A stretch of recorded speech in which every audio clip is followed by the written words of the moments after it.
B'investiment ta' €1,400,000 l-Gvern qed jibni post ġdid f'Ħalkirkop minn fejn persuni b'diżabilità se jkunu jistgħu jibbenefikaw minn servizzi transitorji dwar għejxin indipendenti fuq bażi residenzjali.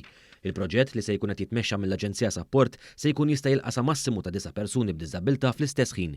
Ix-xogħol tal-kostruzzjoni tal-binji huwa mistenni li jitlesta sa Novembru li ġej u wara jibdew ix-xogħlijiet fuq ġewwa.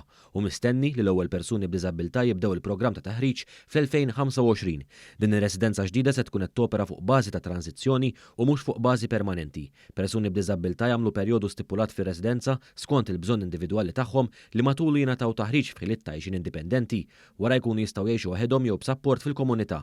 Ġie spjegat ukoll li se jitħejja pjan għal kull persuna fuq livell individwali b'miri li jkunu jridu jintlaħqu matul il-perjodu li dawn ikunu qegħdin jgħixu fir-residenza. Il-pjan iħares ukoll lejn fejn se jkunu qed jgħixu wara l-programm transitorju fejn hemm il-possibilità li jmur jgħixu ma' qrabathom fil-komunità jew f'akkomodazzjoni għal rashom jew ma' oħrajn b'riżultat ta' ftehim riċenti li sar bejn l-Aġenzija Support u l-Awtorità tad-Djar.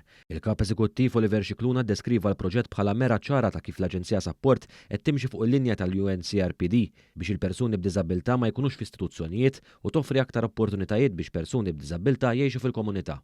B'riżultat ta' dan il-proġett u oħrajn fil-pjanijiet ta' Aġenzija Support iktar persuni b'diżabilità se jkollhom l-opportunità li mhux biss jiksbu l-indipendenza imma li matul il-perjodu transitorju jkunu segwiti minn ħaddiema tal-Aġenzija biex issir valutazzjoni u jitfassal pjan personalizzat biex dawn l-individwi jilħqu l-miri tagħhom.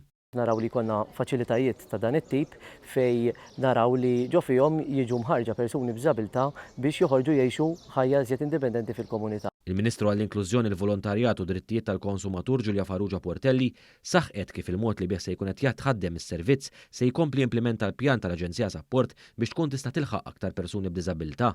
Dan billi toffri forma alternattiva ta' appoġġ fil-qasam tas-servizzi residenzjali waqt li tgħinhom jilħqu livell ta' indipendenza b'sapport minimu.